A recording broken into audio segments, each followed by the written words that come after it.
Hello, hello. Welcome to the Five Talents Podcast. I'm your host, Abel Pacheco.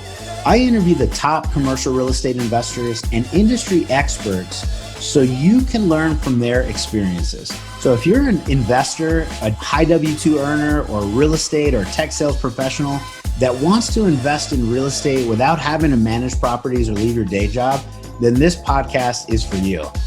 Or if you're already investing in real estate, but you're doing it part-time and you want to become a full-time multifamily or full-time commercial real estate investor, this podcast is for you too. You're going to learn a ton. You will learn from real-life multifamily investors and other professionals in the industry. They're going to share their blueprints for success, and I'm super excited that you're here. So I hope you enjoy the show.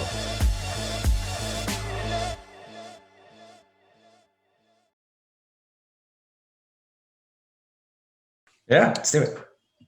Hello, hello. This is Abel Pacheco, your host for the Five Talents Podcast. We are super excited today. We have an amazing guest, Mr. John Rubino. John, how's it going, brother? Abel, thank you so much. Amazing. Wow, that's thank you so much. I appreciate it. I'm honored. Yeah, dude, we've had a couple of conversations and previously, and we got connected. For those that are listening, I was connected from one really good referral, Miss Julie Holly, and she referred me to John. We had a really great conversation, and I was like, man, you absolutely have to get John on the show. He is, for those that don't know John and are learning about him for the first time, he is the COO and founder, co-managing partner of JID Investments. So they're essentially a passive real estate and private money and equity investment firm.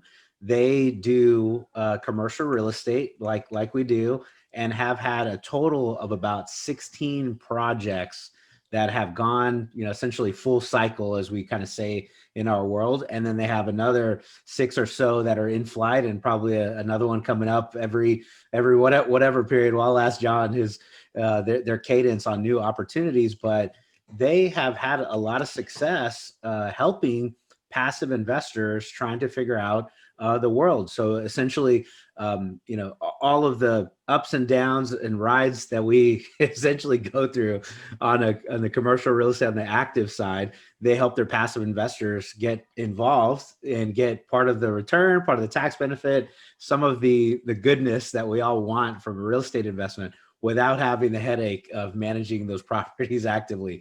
So it's resulted in investment over, $21.5 million and revenue growth exceeding $15.9 million. So it's been a great run, and I'm going to turn it over to him. John, tell us more about, tell us about yourself, and then tell us about what you're doing today. And that'd be a great place to start.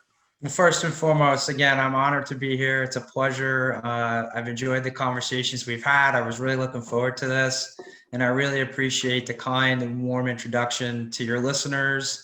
It's exciting to be here today and to share my story, to share where we've gone, where we've been, where we're going, and just to be able to kind of reflect on it is it's a blessing, Yeah.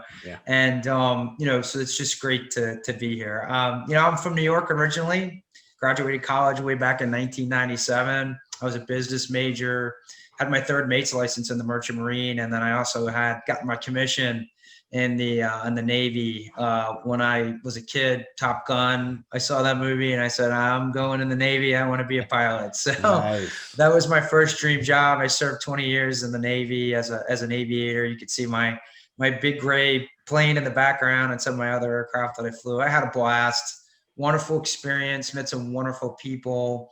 The things that I learned in the Navy, I will be forever grateful for those times that I had. It prepared me for the next chapter, which is now a business owner, entrepreneur, dealing with the day-to-day operations of owning a company, the stress, the challenges, but also the rewards and the joy of just being a business owner and getting the chance to work with wonderful people on a daily basis. I got into real estate about halfway through my career. I was stationed down in Southern Maryland with some really good friends. And these guys were all talking about real estate. And I was like, what the heck's real estate? You own a home and you pay a mortgage and, you enjoy where you live and you're there with your family. But I got into it a lot more, started learning about it, started taking the plunge, learning about renovation projects, learning about foreclosures and probates and new construction and All this is single family, all single correct? family Okay, yeah. residential renovation. Yeah, I really didn't have that eye yet for multifamily. I don't even know if anybody knew what that term meant, let alone, back in, 2004, 2005, at least where I sat. Yeah, And I me still too. had, Me too. I had yeah, yeah. 10 years of single family before I got into Yeah, and that's commercial. where I cut my teeth. That's where I learned it. And yeah, I had my full-time job. I was in the Navy. I was going to get my master's degree, and I had a family. So this was kind of like a hobby. And I spent a lot of time learning and studying about it. But I got into the new construction market and found a local area builder, and we built 2 new construction homes. And the first one, I bought it for $280,000 for the purchase of the property and the upgrades. And the day before I was going to settle on it to buy it, I sold it for $360,000. So I netted like $65,000 in profit. And I said, wow, this is amazing. And I was able to Can we replicate do that. that again, please? Yeah, I tried to rinse and repeat, and it came pretty close. I think I made about 30,000 on the second property, and then I sold my primary residence and made a nice chunk of change. So at that point, several of my friends were getting out of the Navy, and they were starting their own businesses, and I wanted to stay in. I wanted to kind of run the marathon. I wanted to get to the finish line, so I decided to stay in. I took orders overseas to Naples, Italy, which was awesome, for 3 years. And I gave a nice chunk of money to a couple friends and said, hey, I want you guys to take some of this money and you help me make this money. I kind of look at it again as a gift from God, a blessing. Could you use it? And I said, yeah, of course. And so we worked out an arrangement. I got paid a fixed rate on my money, about 10% a year. And these guys went off and started their own companies using a lot of my money as seed money to get started. And I live in the Washington, D.C. area now, and that's kind of where these guys were focusing on. And that's when D.C. really started to explode, where the rest of the country hit that Great Recession. And, it did real well. I was making 10% a year and about $200,000 in over a 7-year period. And each year, 10%. And I was learning about real estate. I was learning more about the analysis piece of it and the research and the due diligence and the market analysis and the pro forma packages and operating memorandums and offering memorandums and all that stuff. So I was getting into the nitty gritty of now the multifamily, small scale, but multifamily world, and starting to learn about it. And after my time in Naples, I went over to Corpus Christi, Texas, which is right next door to you. And I was a flight instructor for about 2.5 years. And again, another great experience and opportunity to learn. I feel like when I got out of the Navy, Abel, I had like a psychiatry degree or a psychology degree, I should say. I learned about so many different ways to communicate and how to deal with different personalities. And I thought it just helped me so much. Another soft skill I learned in the Navy. When I got back to DC after Texas, back 2011, I had orders to right outside the Pentagon, working for the Navy headquarters staff.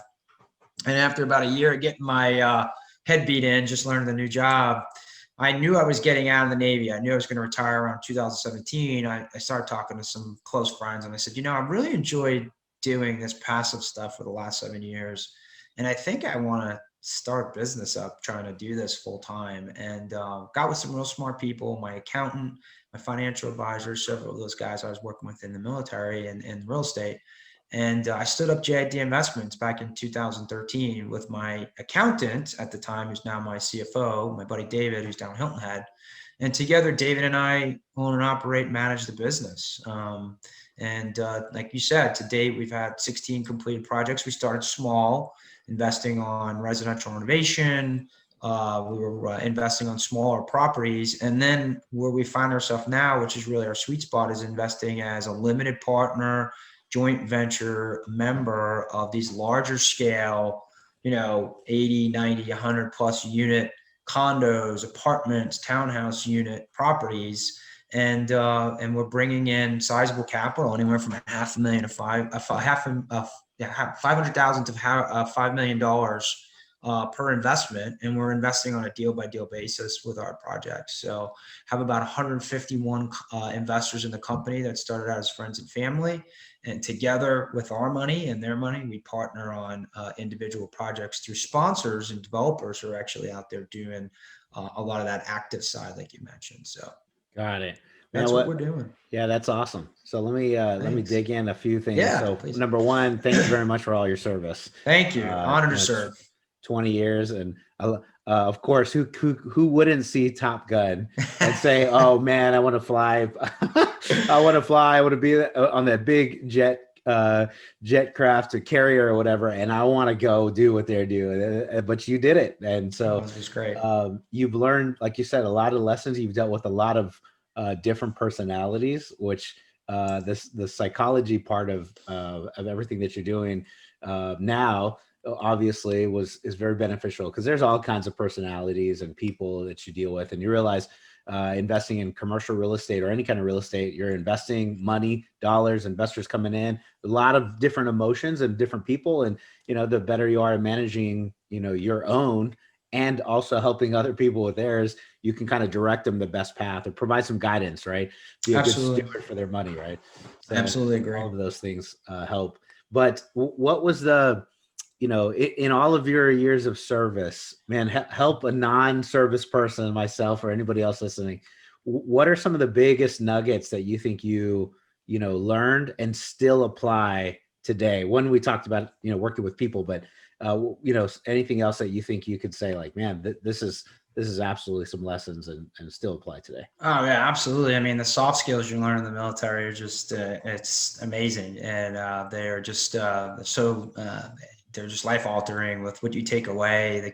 Just communication was a big one. How to talk to people in a way that they could understand it, and not necessarily talking down, but just in a way that their personality trait or their work cycle, their work personality. You just were able to communicate and learn the leadership styles. I learned. There was leaders I served under that I was just like, wow, this person is just amazing, and you just wanted to just emulate that person and be just like that person. And then there were others that I didn't necessarily think that their leadership styles were that good, but I still respected them. I was loyal to them. I followed their orders, but I said to myself, I definitely want to be a little bit less maybe abrasive or hard charging or whatever. But those were just wonderful characteristics that I learned. In being in the military, you're held to very high standards, probably the highest that are out there, when it comes to operational readiness and flying missions at 2:00 in the morning and, carrying weapons and doing, some interesting things that I got to do. It was a lot of responsibility and accountability, and not only to the people I worked for, but also to the citizens of our country. They expect me to go out and do my job to the best of my ability and do it better than that. So accountability and responsibility, integrity, these are all the different things that I've now taken and I've put in as my core values as I operate the business, as well as what the business reflects. We want the business to reflect those core values, those principles that we hold very dearly. Yeah. And so, I'm grateful for that. That's grateful. Good. That's great. Thank you very much for just sharing. So many people, a lot of people that I talk to now, they are trying to invest. They're trying to create some legacy wealth or trying to leave the rat race, right? They're trying to get out of their job, which makes perfect sense. I did the same thing. I had the same motivation. At the same time, you don't want to discount all of the years that you've had in your either professional or your service, or just like John said. So if you're listening now and you're in a job that you really, are trying to get out of and do commercial real estate full time, also you have to look back and reflect on, and these are the biggest lessons that I've learned in my professional career, and be able to apply those expertise or nuggets in your future. So thanks for sharing, John. Yeah. And I had two things real quick to that. One would be, if you're getting ready to go out and take a venture into something new, I did it with 4 years left. So, I was getting paid every 2 weeks. Yeah. I was, learning the business, taking the bumps and bruises, going through the sleepless nights, but knew that every 2 weeks I'm getting paid. Right. So that was a big one. So I would recommend to your listeners who are starting out, who have a nice paying job or have an income coming in. You got to take care of the roof over your head, the food, the food on your plate, your families is the first thing. The second thing is there's really a lot of good books out there, whether it's Rich Dad Poor Dad or The Millionaire Next Door or, How to Win Friends and Influence People. These are just some of my favorites.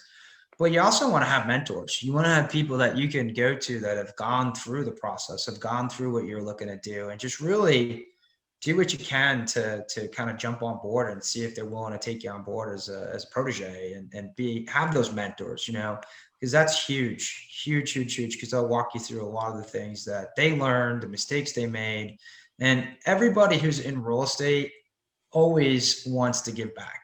I don't care who they are. In any way, shape, or form, they want to give back. Even the ones that don't pretend that they want to give back, they're going to give back because maybe they want tax benefits on their charitable givings or philanthropy or whatever. So everybody in this industry wants to give back. And that's really important to help the next generation of folks that want to get involved and help them be able to be successful from our experiences. That's very important. Yeah, very great additions. So thank you very much, John. Absolutely. So let's start before we go further, because I have more questions about your background and past. Yeah, absolutely. I think it would be great to hear what you're doing, like literally today. So you are managing, you said 100 so investors, and you started with friends and family. Well, you started with your own money, so you did it yourself. I heard analysis of, learned how to do your analysis on deals and try to figure out what you're looking to. You had partnership, which are people helping you do that while you were working full time. You were leveraging them, and then you kind of, transition all of that to full time. So what are you doing literally today? And let's start here. Like, what does that mean? Break this all down for all of us that some of us are listening and go, man, I want to do what John's doing. Elaborate on what you're doing. Yeah, so I mean, we're very active. We're still investing. We have the portfolio of 6 projects that are out there executing. The largest to date is an 110 unit mixed use residential and commercial property in Washington, D.C. Finished construction back in June, has been on the market. We've got about 65 units under contract. So that's a project that's kind of getting into the disposition stage of the cycle. We're looking at liquidating. It's about a $4.5 million investment, about $5 to $5.5 million in profit. So that's a big project. We're looking at liquidating. That's going to bring a lot of capital back to the company, to the business, to the investors first and foremost. And it's going to really, solidify us as our biggest project to date finishing. So that's obviously very important. We have 5 more projects right behind that are some very similar, new development, construction, condo, mixed use. We have a land development deal. We have a multifamily whole deal. We have opportunity zone deal coming in. So we're looking at a lot of different things based on the experience of the sponsors that want to work with us and that we feel are a good fit and add value. And also to bring a diversified portfolio of projects to our investors that have the opportunity to take a look at, to review, to decide if they're good. And David and I do a lot of work up front, both on the funding side and the investment side. On the funding side, we're reaching out to sponsors that have been referred to us or that we've met through kind of warm handoffs, which I like now, because now we're getting people that actually are recognizing what we do. They appreciate what we do, and they know we can add value to what they need, which is really that equity capital, that general equity capital. And we spend a lot of time getting to know them. We want to make sure that, they know our process, we know their process. The worst thing in the world is to start looking at deals and then they come back and say, no, we don't offer those returns you're shooting for. Well, we need to get that out in the way up front. Or, hey, here's our operating agreement and capital calls are mandatory. Wait, no, wait, we don't do it like that. So that's a lot of the things we do up front. We have very detailed checklists being in the military, very detailed step-by-step process of going through the process of getting the sponsors approved for funding. And then when we start looking at their deals after we approve them, we're going through the process of doing the due diligence. We're pulling the deal apart. We bring in a few consultants we work with that help us to go through them.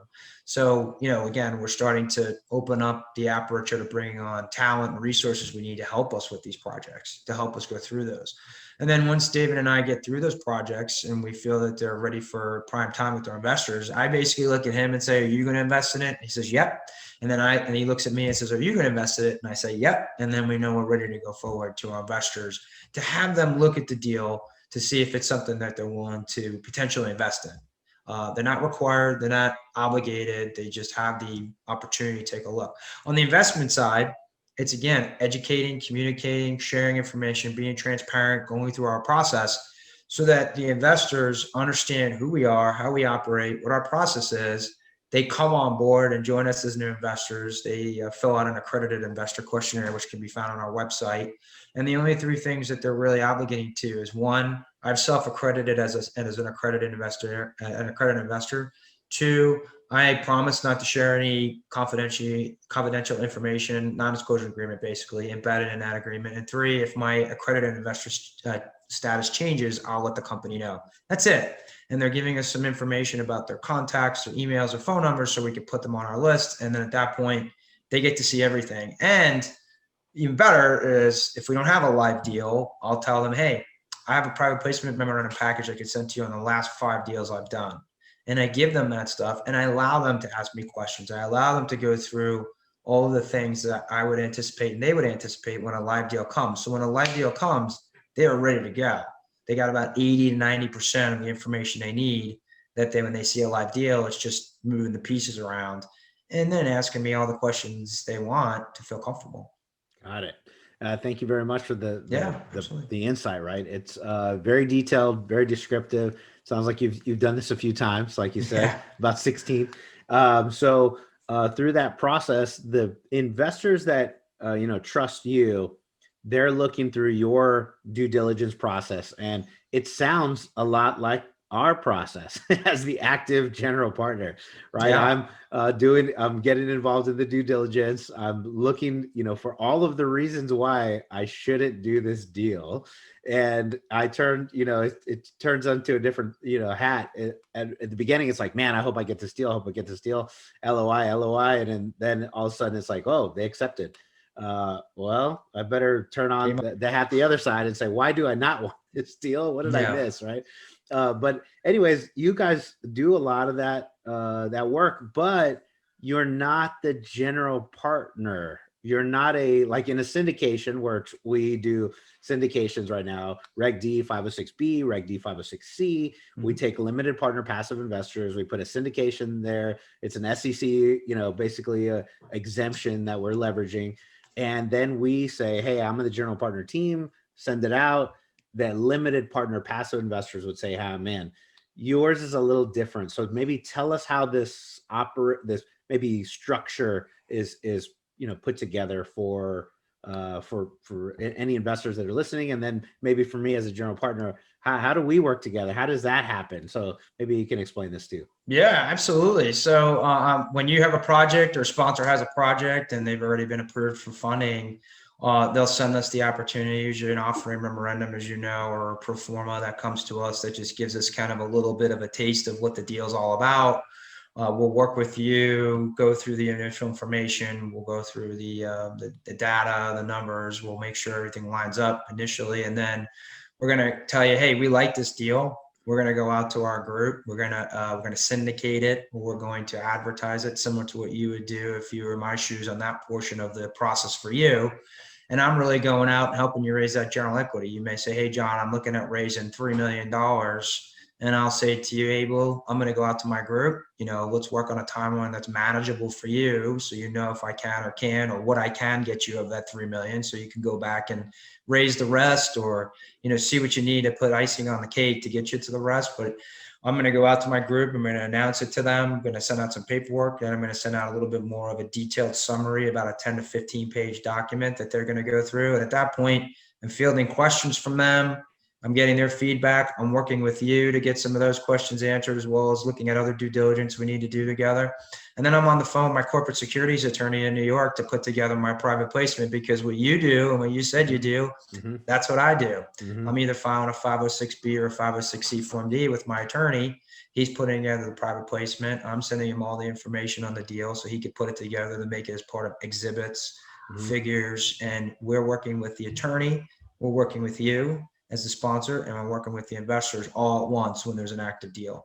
And as the attorney sends us back the private placement, the operating agreement, the subscription agreement, and the investor questionnaire, which are our 4 key documents in our process, as well as our business plan, which is an exhibit. That's our summary of investments.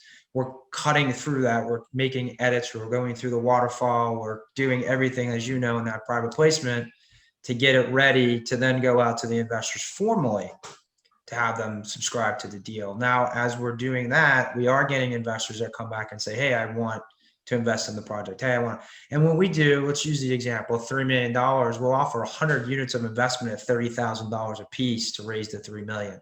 Why is that the way we do it? For a few reasons. One is it's very manageable for an individual investor to come in at 30,000 rather than having to write a check for $3 million.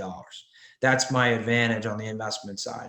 Mm-hmm. I can manage 100 investors at 30,000 a piece, or I can manage 25, 30 investors at 3 million who have multiple units of investment. I'm bringing in my own money. The investors see that, they like that, they appreciate that. And I'm answering their questions so that they can, again, come in at that lower level. The investors that give me a soft commitment get first right of the PPM. They get 48 hours to fill out the subscription agreement. And if we're fully funded at that point, then I don't need to go out to the rest of my group. If I'm not, then I open up the remaining units to the rest of the investors, and we get that commitment. And I'm on the phone with you saying, hey, Abel, hard commitment, 1 million. I got another week and a half to go. I'm fighting for the 2. 2 days later, hey, Abel, I'm fully funded. Hard commitment, 3 million. Here's our commitment letter. And that's how we do it. And so that way it gives you enough time so you know what we can do. And I manage all those investors. They're never going to reach out and call you. They may say, hey, can we go out to the property? Can we meet the developer? Can we meet his team? And I say, absolutely. But my job is really to be the liaison between you as a sponsor and my investors individually who are in that project. The Limited Liability Corporation, LLC, that we stand up for that individual project will have members in that who are made up of that 151 investors, of which whoever decides to invest, 50, 60, 70 investors. They are all LPs inside of our LLC, where David and I are the GPs. Yeah. We take that LLC and dovetail it under your entity as the GP, as the LP. We negotiate the waterfall with you, and then everything that comes out of that from the LP comes back into our business, which then gets divvied out onto our waterfall. We typically pay the investors a pref, like you do. Depends on the deal, on the asset class. Multifamily, we're paying prefs around 7 to 8%.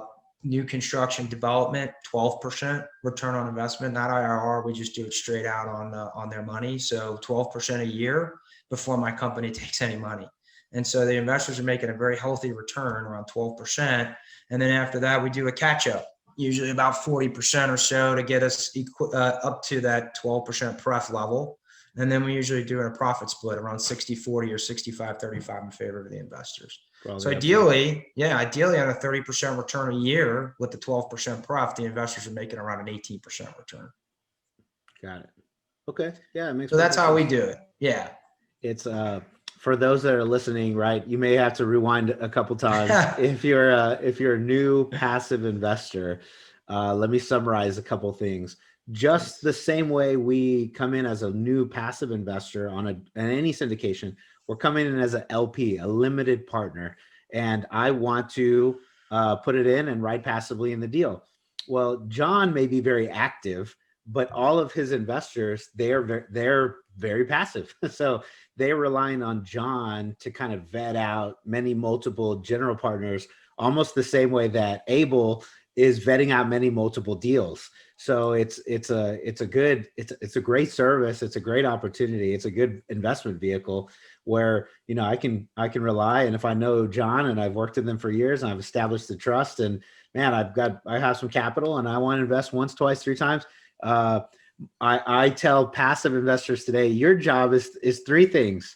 You're vetting the market, the deal, and you're vetting the sponsorship team. So if I can vet the market, the deal, and the team, that's your job.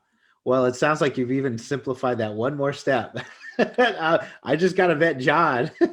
That's right. You go and vet the market, the deal, and the team, which is pretty cool. It just makes it easier for folks. I mean, I would probably draw a parallel to like crowdfunding. That's pretty much, but we do it at a larger scale as far as, deal by deal. Yeah. And we're a little more hands-on. right? I mean, you're calling me, you're an investor, you email me, you're reaching out to me, you're getting me, you're getting Yeah. David. We are the points of contact. Yeah. And In a and they crowdfund, you're not going to you don't talk to know who you're getting. anybody. Right. Yeah. Yeah, Yeah. exactly. Right. Exactly. And we feel that the entry point is pretty manageable. You know, we usually have a $25,000 to $50,000 minimum investment, Yeah. which I is like pretty that one. manageable. A lot of Yeah. times the syndications that I do, that we get into, they're $50,000 minimum. Sometimes they're 75. Right. And so 30K is like, oh yeah, I feel comfortable.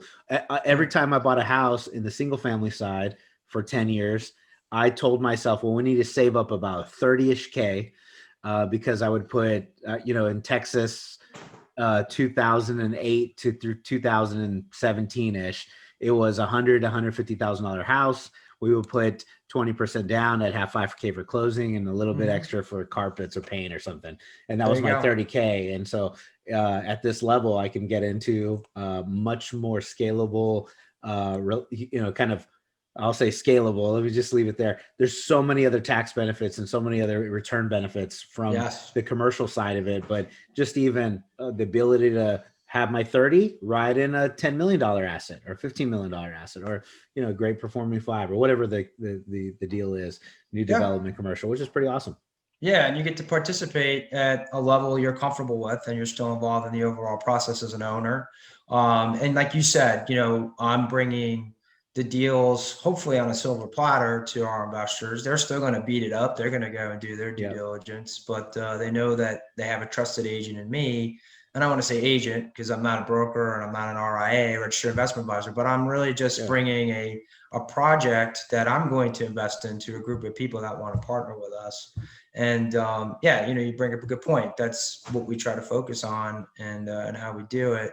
And it gives the investors in our company the comfort that they could just not have to be directly responsible, have to deal with recourse loans on debt to be personally guaranteeing $1 million note that if God forbid something happens. The biggest risk with us obviously is we could lose money, we could lose all of it, we could lose portions of it.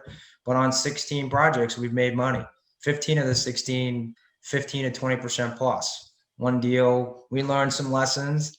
It was a single family renovation, but at the end of the day, we ended up making our investors money on that deal. So even our worst deal to date, which we learned a ton from, still made money. So that's great to be able to say that. And even with COVID right now, we're still hitting that 15 to 20% level is what we're projecting, and we're within 1% to 2% a year on those returns. Yeah.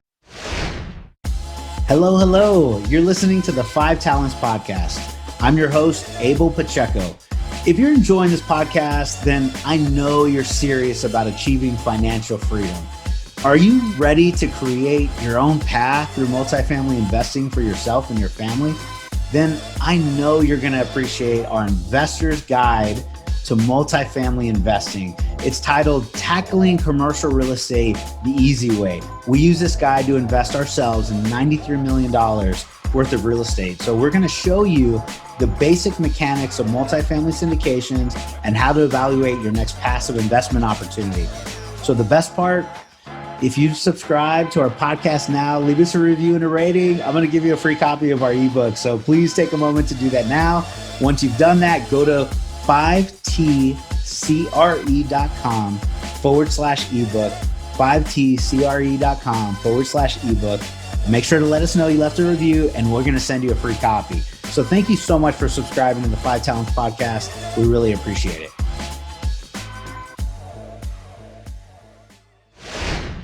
And so actually, this is a good question. Now I'm just curious, right? 15 to 20% is what you're hitting or, delivering.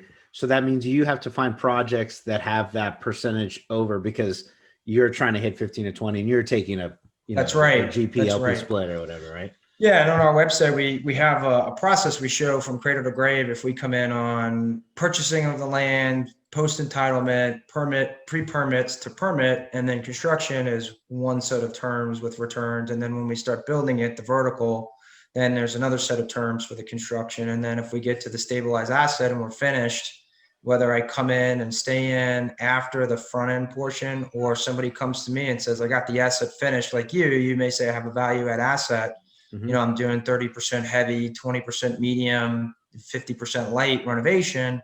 I can come in on that stabilized piece. And the returns really are, as you move down the path to the stabilized asset, obviously are lower because of the reduced risk and the fact that, you have a stabilized asset that's up, it's a lot less riskier than if you just have dirt and you're going to get permits to build this 100-unit project.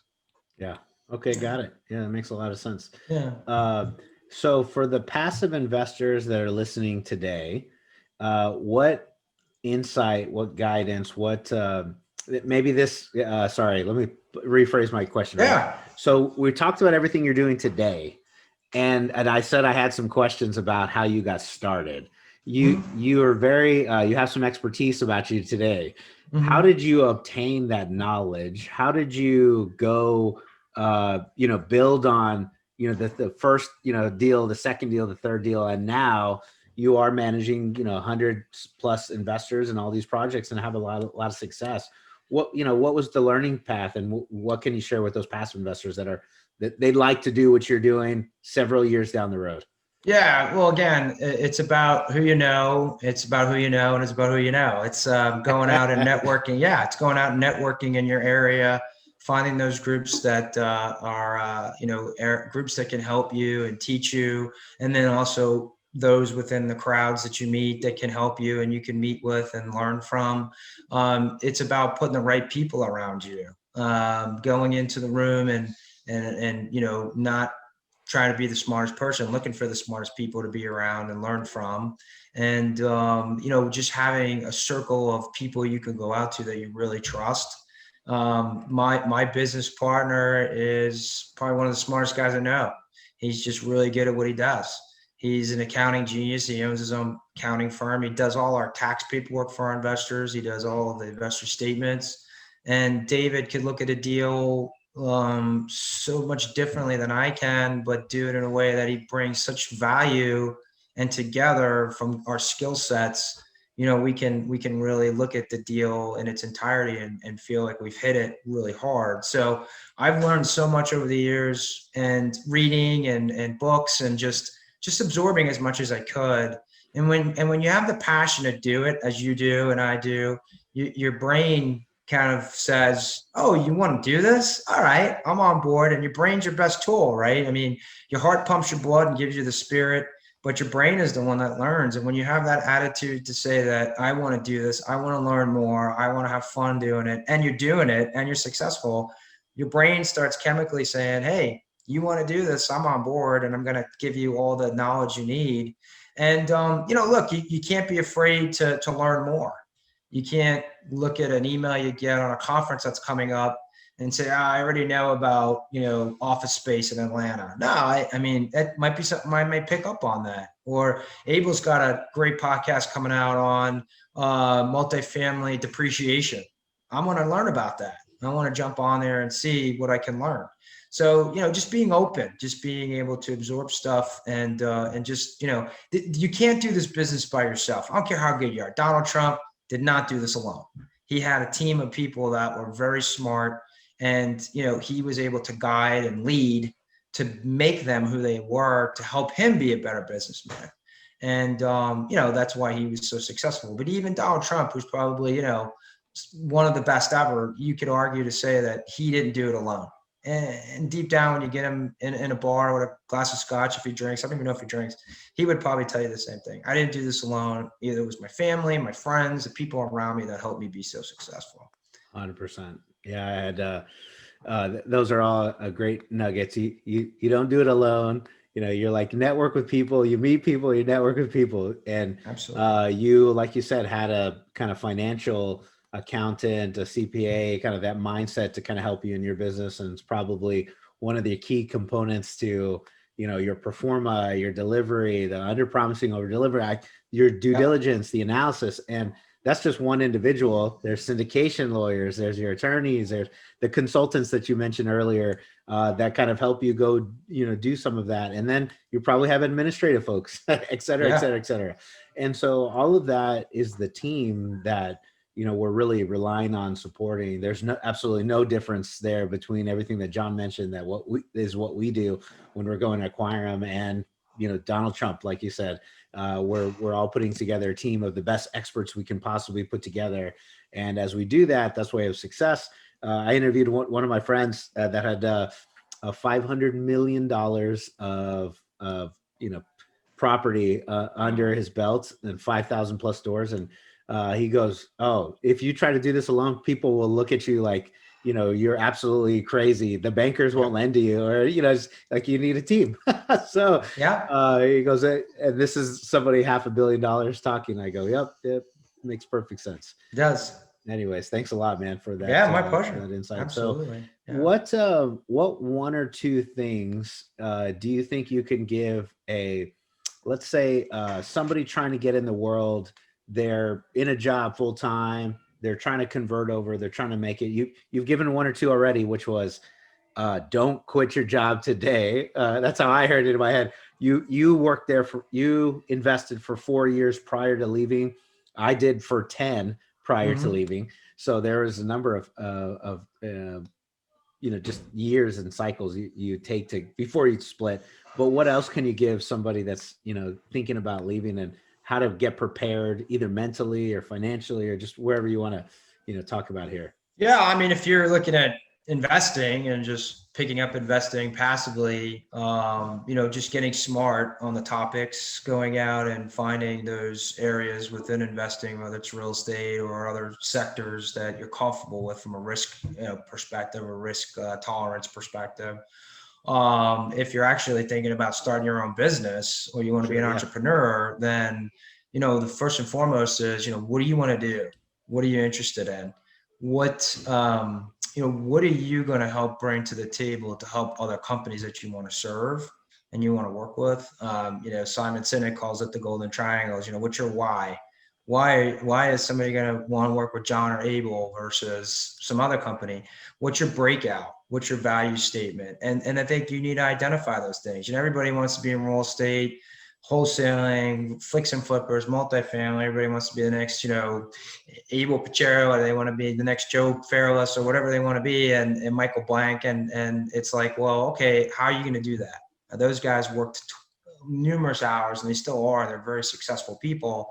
How are you going to do that? What are you going to do? Put your business plan together. Who are you going to reach out to? And really, again, having that full-time job you have, don't just drop it right away. Go out and make sure that your thesis, your proof of concept can actually happen, and that and you're successful. When we started making money while I was still in the Navy, it pushed me even harder.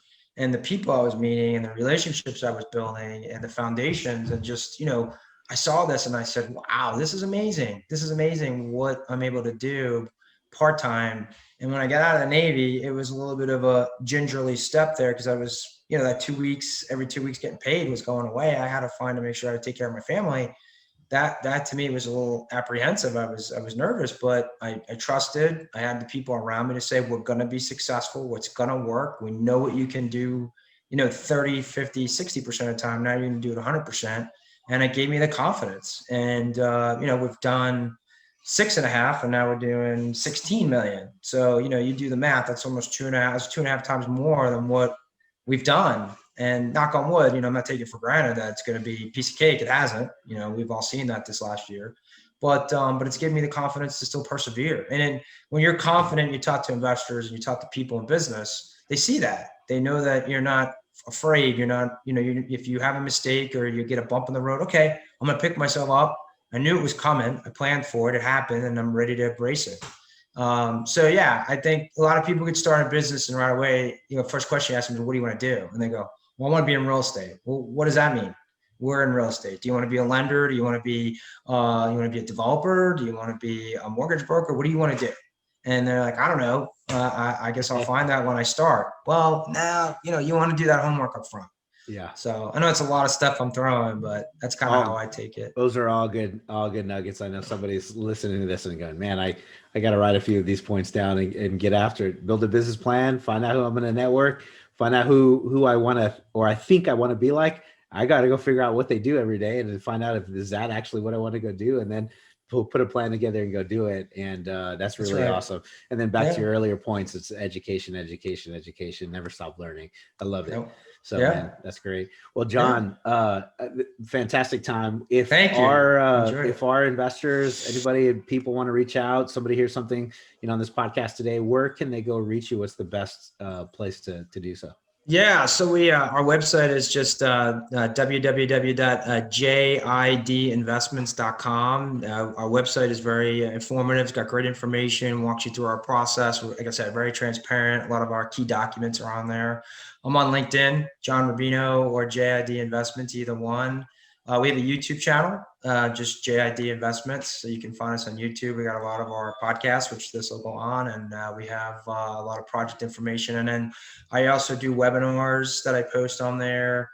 Just did one last week on doing due diligence on sponsors and deals. I've done webinars on PPMs and breaking that out. So yeah, that's good information. And I'm hoping you leave my contact info in your show notes. Mm-hmm. If anybody wants to call me or email me, my email is my first initial J, last name Rubino @JIDinvestments.com. I'm always available to answer questions if people have any questions, or if they want me to take a look at something that they're working on. I'm happy to do that always. And if you want to learn more about us on the investment services side, and if you have interest in funding solutions, we're always available. Sounds awesome. John, thank you very much for your time. Is there anything we didn't talk about today that you wanted to highlight, or did we cover? The only thing I would say is persevere, have faith in God. He's always there for you. He's going to take good care of you. And, if you live your life right and you focus on the relationships and people, the money's going to come and you're going to have a big smile on your face every day. Yeah. Yeah. Thank you for sharing that too, man. I'm a big on faith, and if we put kingdom first, all of these other things will be added unto you. And it sounds like you're a man of faith as well. And I would imagine a big reason why, if you're like me, a big reason why you've had a success. All the success comes from that. Absolutely. Yeah, baby. Yeah. So nice. Well, thank you very much, John. Thanks, a pleasure, brother. And I look forward to staying in contact and talk to you soon. Again, my name is Abel Pacheco. I'm your host for the 5 Talents podcast. I know you've heard a few things today that were very beneficial to you and your business. And if so, we would love a review and a rating. Go subscribe to our podcast. Go check us out and continue to support the show that way. So I appreciate your time, and hopefully we'll see you next show. Bye-bye. Thank you for listening to this episode of the 5 Talents podcast with your host, myself, Abel Pacheco. Each week, we're going to bring you interviews from industry experts and commercial real estate investors who followed their dreams and achieved massive success. Before you leave, let me ask you a few questions. Did you enjoy this episode? Did you learn something valuable? Was your mind stretched to what's possible and what you can achieve? Do you want other experts just like the one you heard today? If you answered yes to any or all of those questions, then please take a moment to subscribe to the 5 Talents podcast, give us a 5-star rating, and most importantly, leave us a written review. Tell us what you liked, tell us your favorite guest, give us any feedback. I'm excited to learn and improve so you can get a more valuable show. So thank you again for subscribing to the 5 Talents podcast.